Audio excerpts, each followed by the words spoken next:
Hello. Hi, how's it going? Good, Yeah. Very good. So I wanted to talk about the business decision you guys made fairly recently to spend more time curating customers' wardrobes and giving them more input on that. Most bespoke makers and even made-to-measure makers that I've covered don't really do that. They don't spend so much time with the customer. The experience isn't necessarily always great. And at the same time, at the higher end with a luxury brand, I also think the experience often isn't great because you have staff that aren't necessarily knowledgeable or don't necessarily know the customers. And I feel like you're kind of filling quite a nice niche in between those two. So what actually are you doing to do this more kind of curated approach for customers? The starting point really, when you have a first-time customer taking their time to come in to visit you, regardless what it is that you're creating for yourself, the custom process will always be a very sort of personal thing. And for us to do our work as curators, we really need to sort of invest and take our time to get to know the customer. And the way that we've designed our spaces is really to have the first room being completely sort of empty of clothes. Because when you enter a space like you're in the market to buy something, you instantly start to think about what it is that you are buying. So in many cases, you skip that first part of actually getting to know each other. But actually that is one of the most important parts of the relationship. Sometimes internally we jokingly call it the Freudian sofa stage of the relationship, but it's not as funky as it sounds. I feel this part is extremely important and really start to sort of map up and get an understanding for who the individual is. And with customers overseas, during trunk shows, we always offer them a virtual sort of meeting. Half an hour to just get a call before we go on a trunk show to really make sure we take that time to get to know them a little bit more, their experiences, preferences, before we even start to sort of talk about clothes. So you kind of want to make it as focused as possible? Yeah. And does that call in advance mean that then you are presenting, you have an idea of what to present to the customer when they come to the appointment? It's really a matter of trying to help customers sort of build a wardrobe and sort of taking on that role a little bit as a trusted guide. It's really important for us that we make sure that the things that we sort of propose, that we discuss, never exist in sort of isolation, but that we always think about the sort of total thing that we want to build. And that might span over 5-10 years. If we're looking at a specific jacket, it's always good to sort of start ideating how does this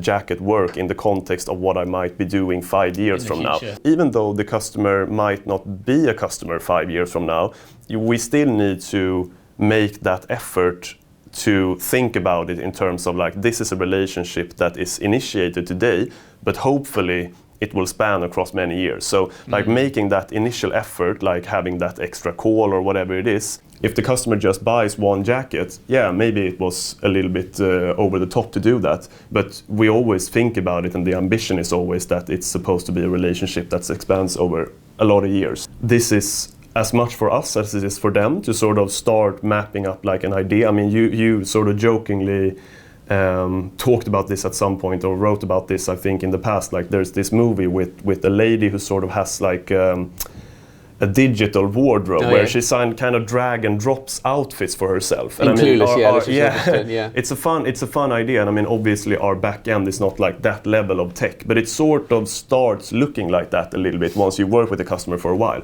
And really that process of trying to create a context for the garment that we're looking at today. I mean, obviously we're going to show our garments because we're in our space, but the important thing is really to give them an understanding of okay, we're looking at a charcoal trouser. That is what you're buying today, and we're going to show you how it works with a gray herringbone jacket or a navy jacket or whatever it may be.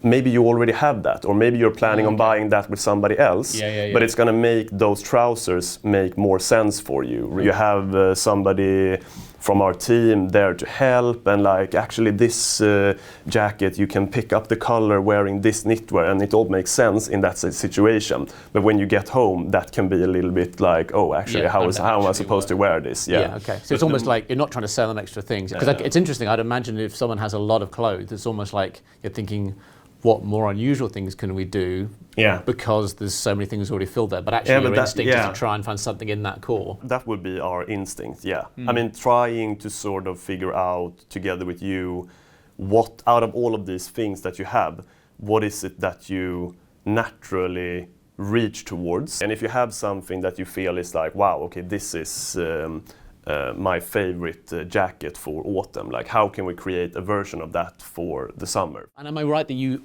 also then for every customer create like cards with swatches of fabrics and everything, like hundreds of them, like every season? Every season we send out. So we don't work with collections per se, but we do create these curated looks seasonally, which is sort of like a concept that we do every season. It's kind of food for thought, get people sort of ideating about styling, etc. But we send selected or curated versions of the curated looks together with physical fabric swatches. It's fabrics you particularly like that for that season, right? Everything you see that you like that's come out, and then curated down to what actually works for them. Exactly, because the idea is that like for each individual to create their own version of like curated looks, like their own wardrobe. And that wardrobe might not be all our stuff, but it might be like having something which feels like I can just sort of close my eyes and I can take a jacket and I can take a trouser and I can take a shirt or a knitwear,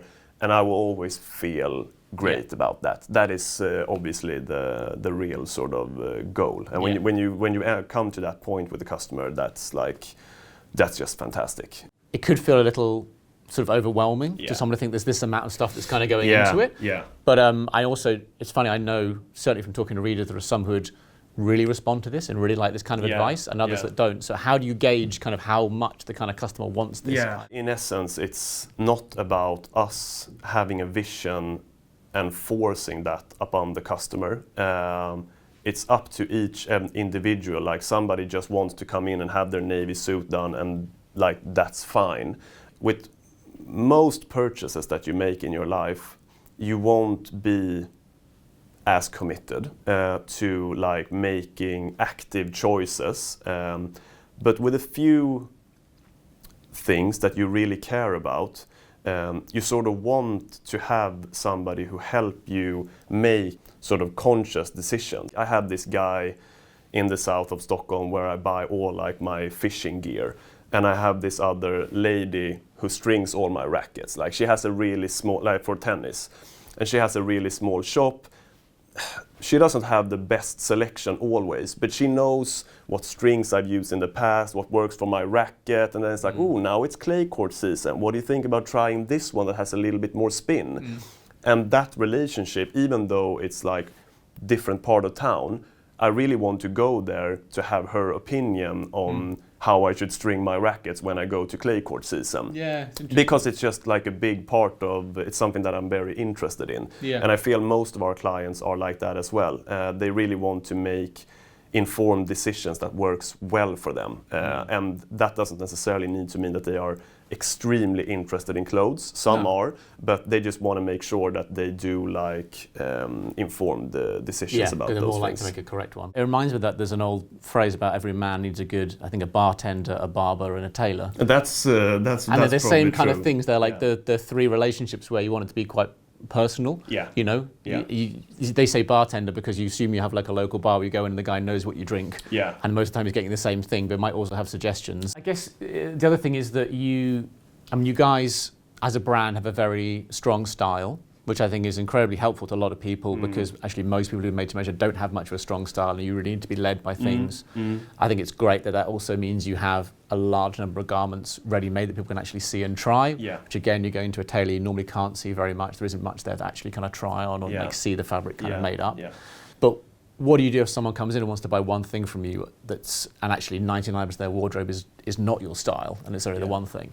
I feel that the style that we have can be a little bit of a palate cleanser in the sense that there are quite big portions of the work that we do that is sort of versatile or like multi-purpose. Okay. You'll be able to sort of create your own world around that. The other week we had like during the same day, in the morning, like a very senior lawyer, 60, 70 years old, very quite classic, and like we did a charcoal double-breasted suit for him, and I can imagine how he will be wearing this.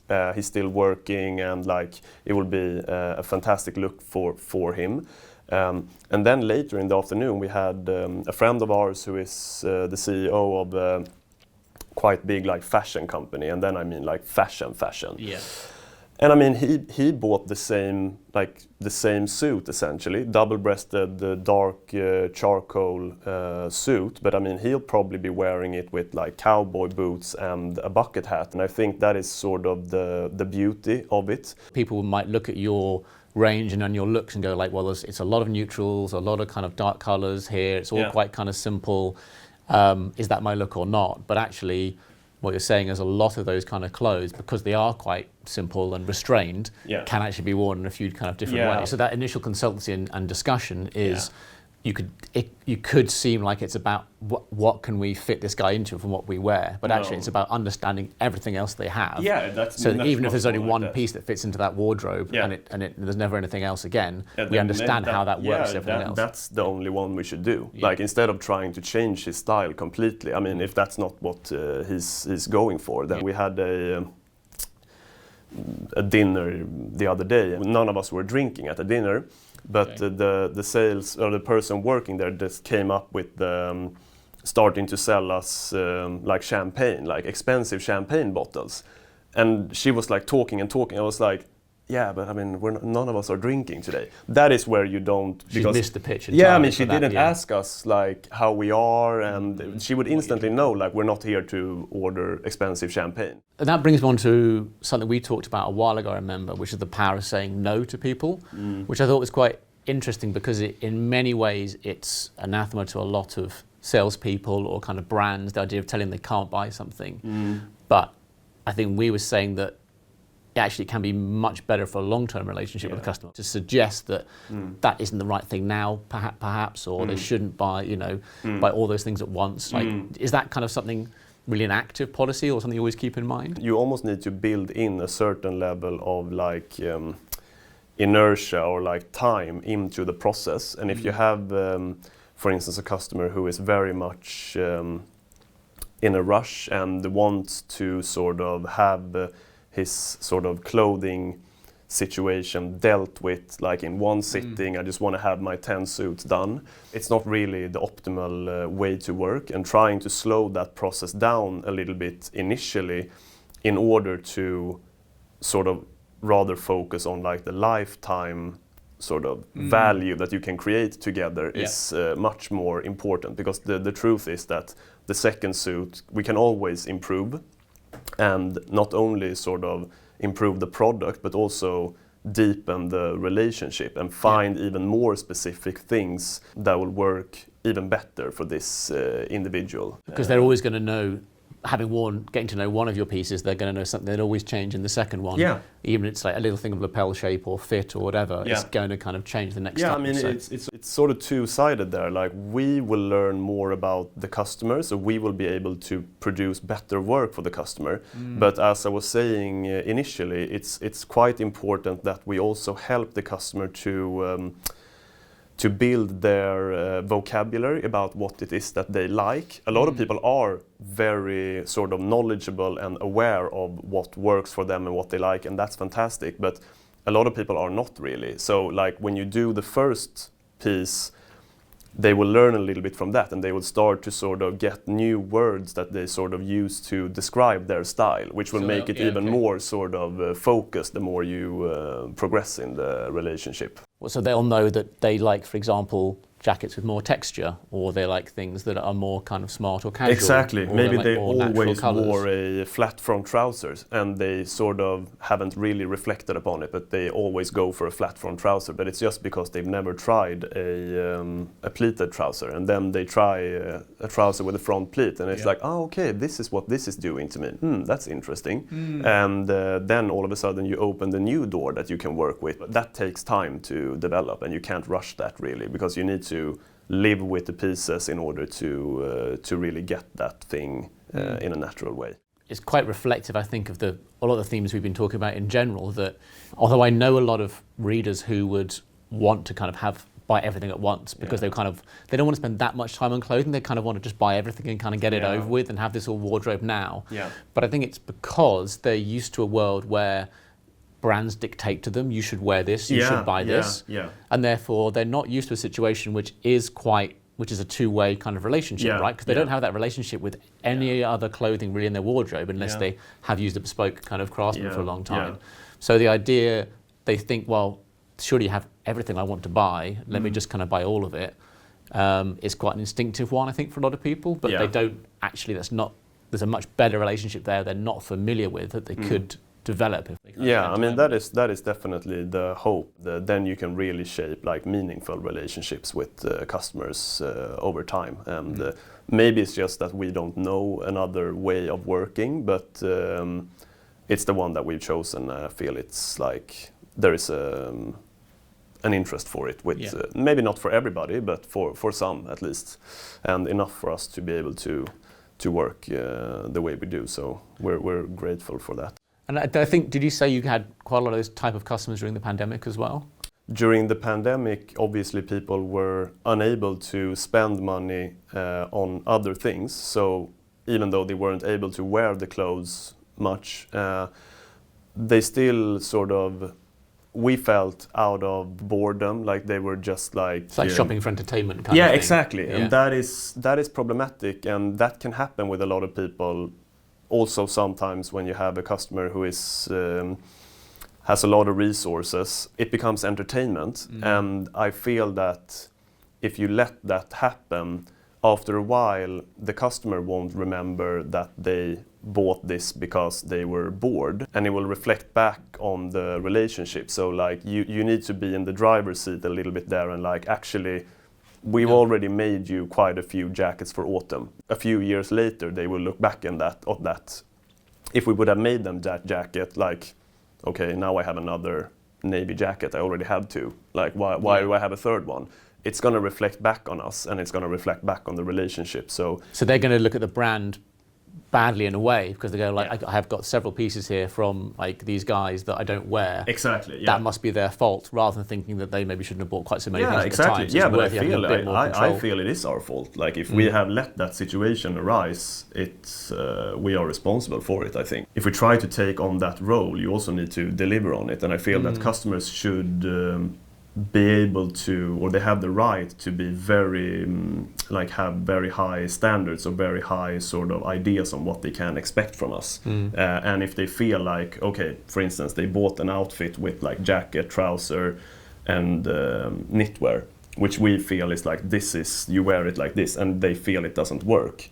Then we need to handle that, and we need to find a way to solve that, I feel. So I think it's definitely something they should be expecting from us, 100%. Makes perfect sense. Thanks for talking through it all. Yeah, thank you so much.